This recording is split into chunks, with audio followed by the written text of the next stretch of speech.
Live streaming has brought moments of joy and connection, but it has also captured some deeply tragic events. In this video, we'll look at 5 real stories of influencers who lost their lives while live streaming, moments that shocked the world and left lasting questions about the risks of live content.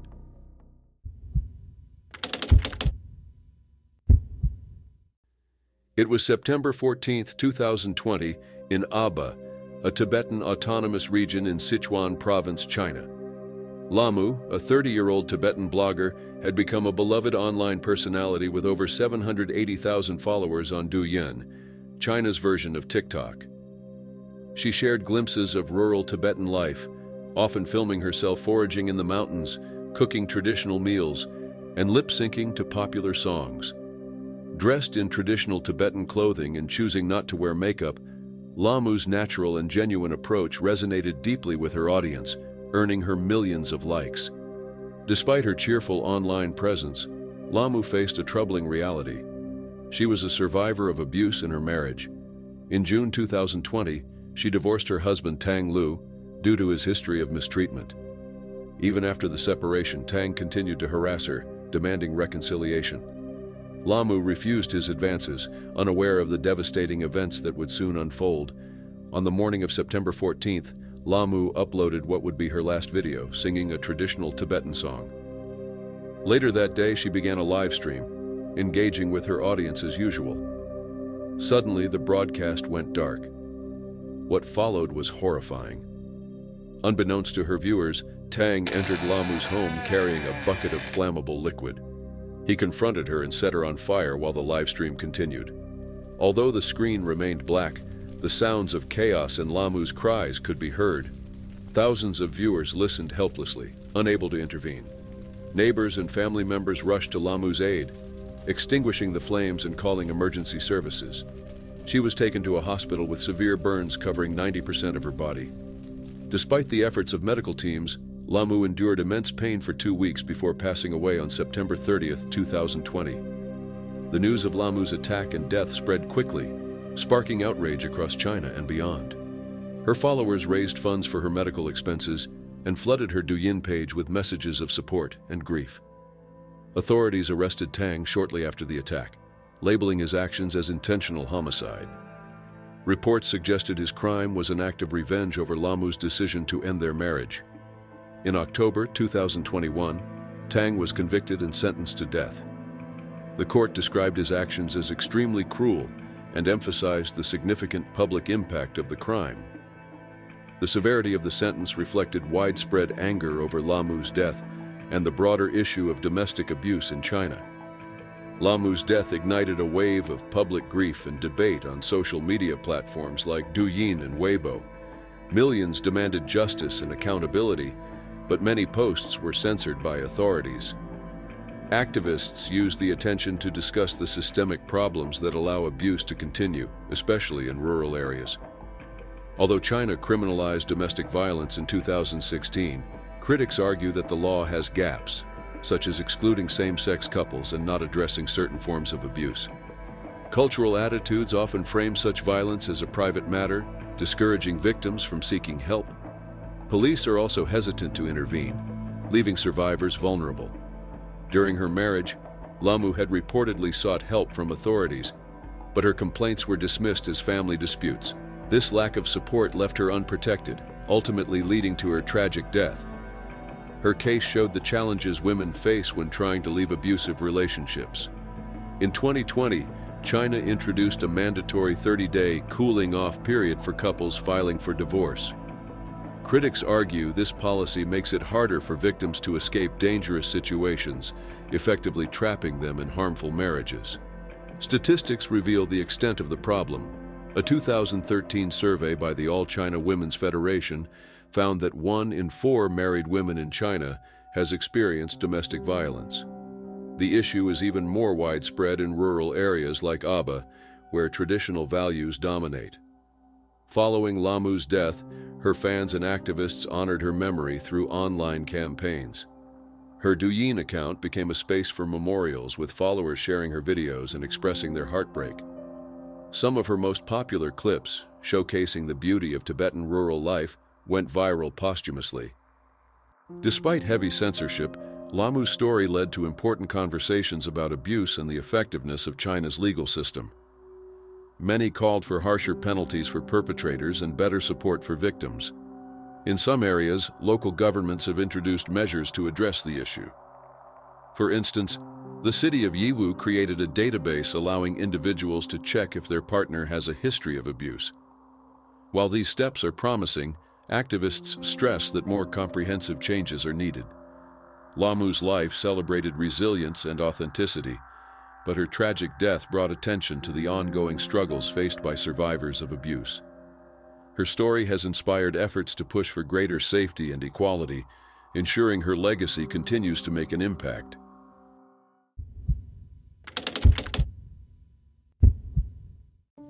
It was January 27, 2021, in Smolensk, Russia.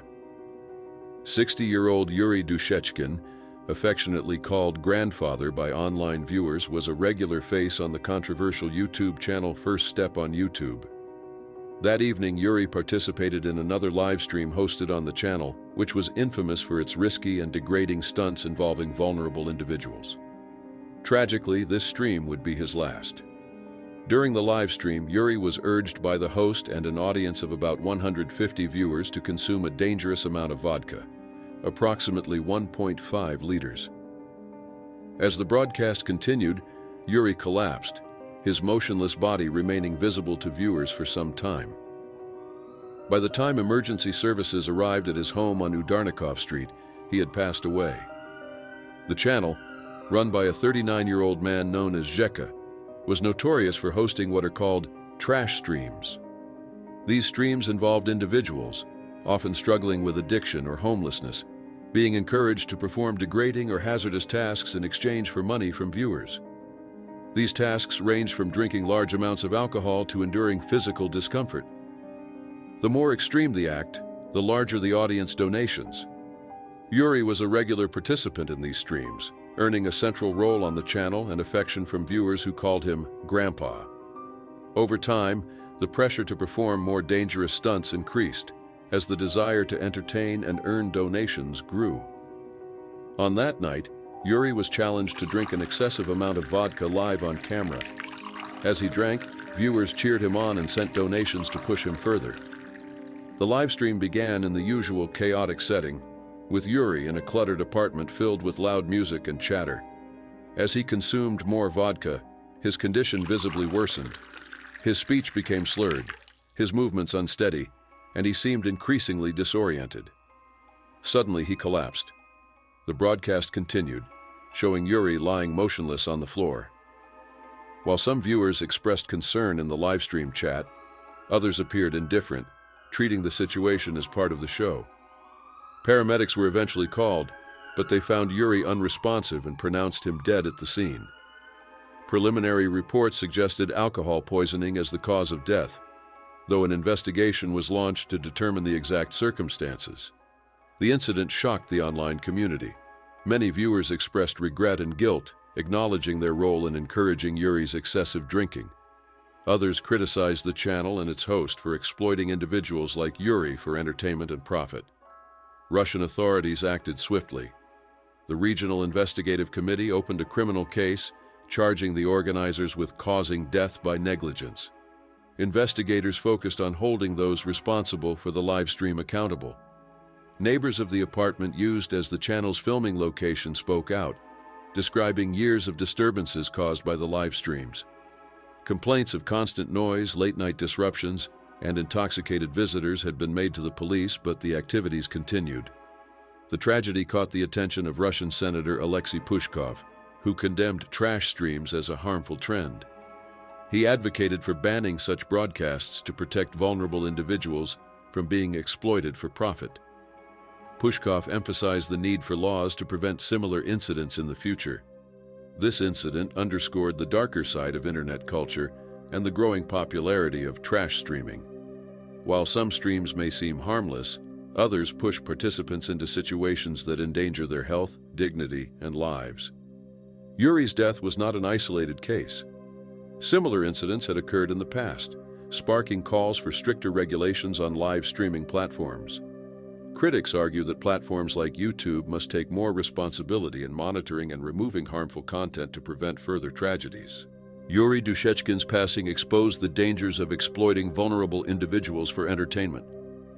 As authorities continue their investigation, it has become clear that the harmful culture of trash streaming must be addressed before more lives are lost.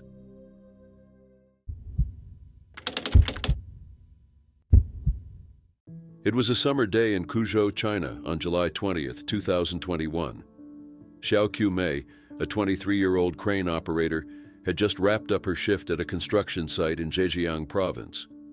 She stood out in her field, not just for her petite frame and striking presence, but also for her ability to balance a demanding job and raising two young children. Xiao had gained over 100,000 followers on Douyin, where she shared videos about her life and work, giving viewers a glimpse into the world of crane operations from a rare perspective. That evening, Xiao decided to record one more video before leaving the site. Her videos often showcased her cheerful personality and unique view from the crane cabin, challenging stereotypes in her male-dominated profession. As she spoke to the camera, Xiao appeared vibrant and happy, as she always did in her videos. At about 5:40 p.m., most workers had already left the site. The area was quiet except for a few lingering staff. Xiao's phone captured her speaking and dancing, but then something went terribly wrong. The video suddenly showed blurry images of crane equipment moving past, accompanied by a piercing scream. Xiao's scream. Witnesses reported that Xiao had fallen 160 feet from the crane to the ground below. Emergency responders arrived quickly, but she was pronounced dead at the scene. Reports suggested she had been holding her phone at the time of the fall, leading to speculation that she might have been distracted while filming. However, Xiao's family firmly denied this, insisting she was always professional and kept her phone in her bag during work hours. They explained that the fall occurred because she missed a step while descending the crane, a tragic accident rather than a social media stunt. The news of Xiao's death devastated her followers and the online community. Many struggled to comprehend how such a vibrant personality could be gone so suddenly. Some even shared the video of her fall, sparking debates about the ethics of circulating such sensitive footage. Her family expressed deep grief, holding a private funeral according to local traditions. Her ashes were placed on a small table under an umbrella, a simple yet poignant farewell. Local authorities in Jiangshan City confirmed the incident and launched an investigation to determine whether workplace safety protocols had been violated. No further details were publicly released. Xiao's tragic death also raised concerns about safety in high-risk jobs and the impact of social media on personal and professional lives. Qiumei's rise to online fame was built on her ability to connect with her audience, showcasing her job and daily life in a relatable way. Her videos not only shed light on the crucial role crane operators play, but also made her followers feel part of her world. Despite her family's assertion that her death was purely accidental, some discussions online focused on the risks faced by influencers balancing content creation with everyday activities. Comparisons were even drawn to similar incidents, such as the death of Sophia Chung, an Instagram personality who had fallen while posing for a photo near a waterfall earlier that month. Xiao's story became a heartbreaking reminder of how quickly life can change. While her followers mourned the loss of an inspiring figure, her family was left to navigate the immense loss of a beloved daughter, mother, and wife.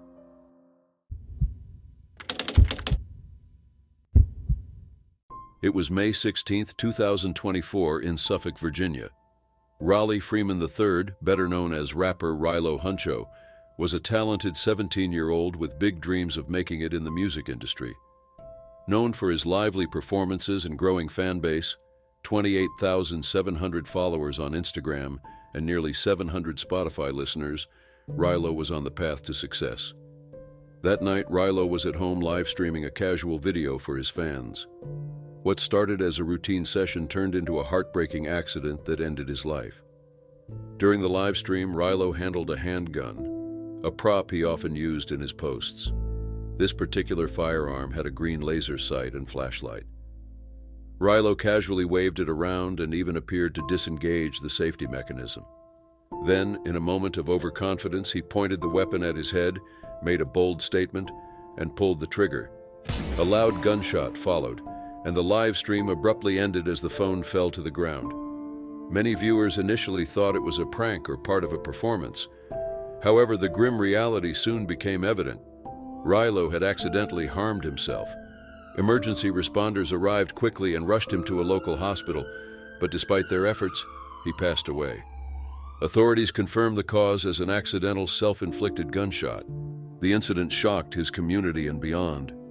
Rylo's mother, Monica Savage, was devastated.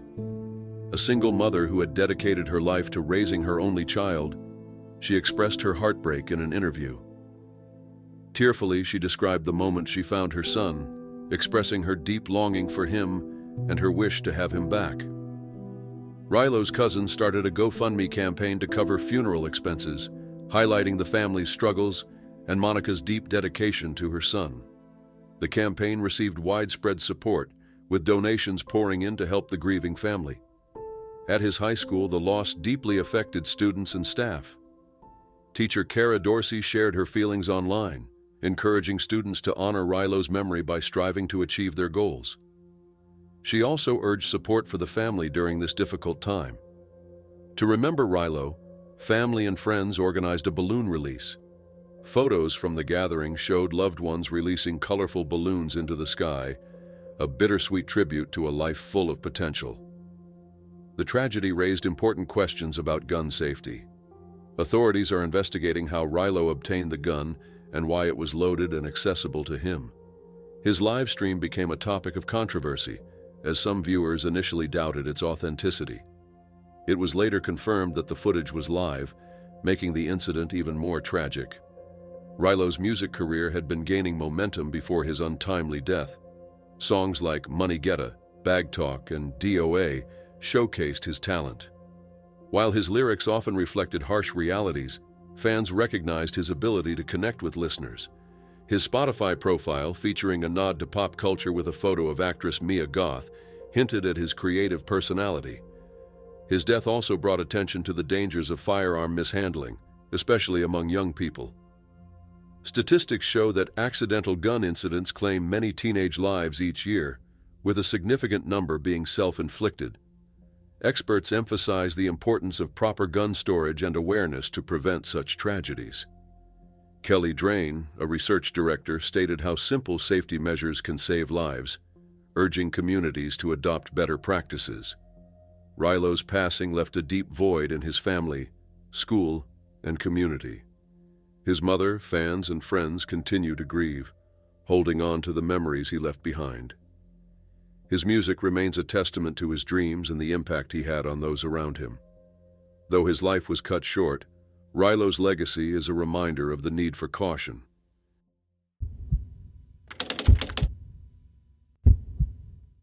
It was July 14, 2024 in China.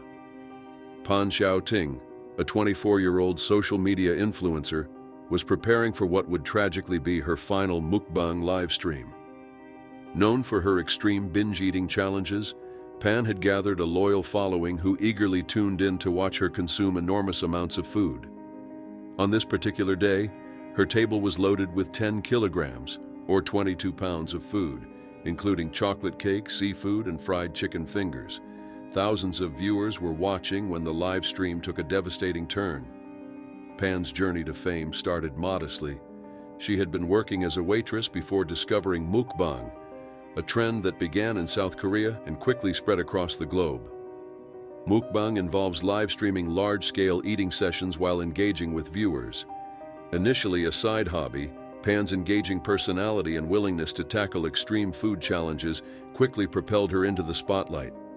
Her popularity grew so rapidly that she left her job to become a full-time streamer.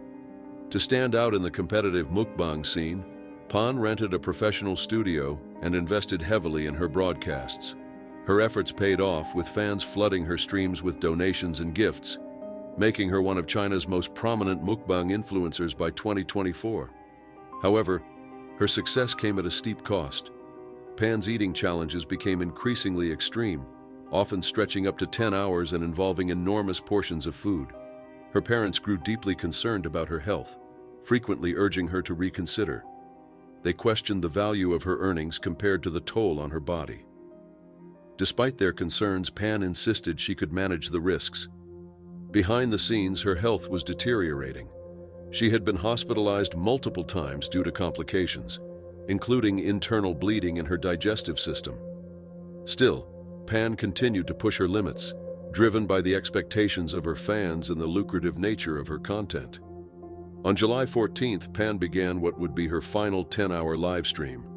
Her table was filled with fried chicken, seafood platters, and chocolate cake. As usual, her followers flooded the chat with messages of encouragement and admiration, cheering her on as she ate. Initially, everything seemed normal. Pan smiled and interacted with her audience as she consumed the food. But as hours passed, viewers noticed troubling signs. Her pace slowed, her breathing became heavy, and she appeared visibly uncomfortable. Concerned fans urged her to stop and rest, but Pan pushed forward, determined to finish the challenge. Suddenly, during the live stream, Pan collapsed. Alarmed viewers flooded the chat with frantic messages, urging someone to intervene.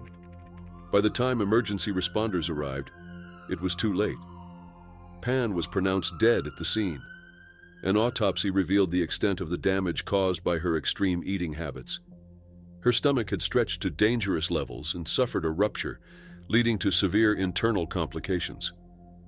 Experts explained that consuming such vast quantities of food not only stretches the stomach, but can also compress blood vessels and strain the heart, increasing the risk of sudden health crises. Pan's history of internal bleeding had further heightened these risks. Pan Xiaoting's untimely passing has reignited debates about the dangers of mukbang culture. While originally intended to foster companionship for viewers eating alone, mukbang has increasingly turned into a spectacle of excess. Critics argue that it promotes unhealthy behaviors and glorifies harmful eating patterns. China had already taken measures to address such risks. In 2021, the government implemented an anti-food waste law, banning binge-eating content and imposing penalties on violators. Despite these regulations, many creators, including Pan, continued to produce similar content, often relying on live broadcasts to evade detection. Experts have also highlighted the psychological and physical dangers influencers face in such high-pressure environments. Dr. Andrew Harris, a psychologist, explained that the pursuit of online fame often drives content creators to push beyond safe limits. Dietitian Katie Lopez described mukbang as harmful behavior disguised as entertainment, emphasizing the severe health consequences involved.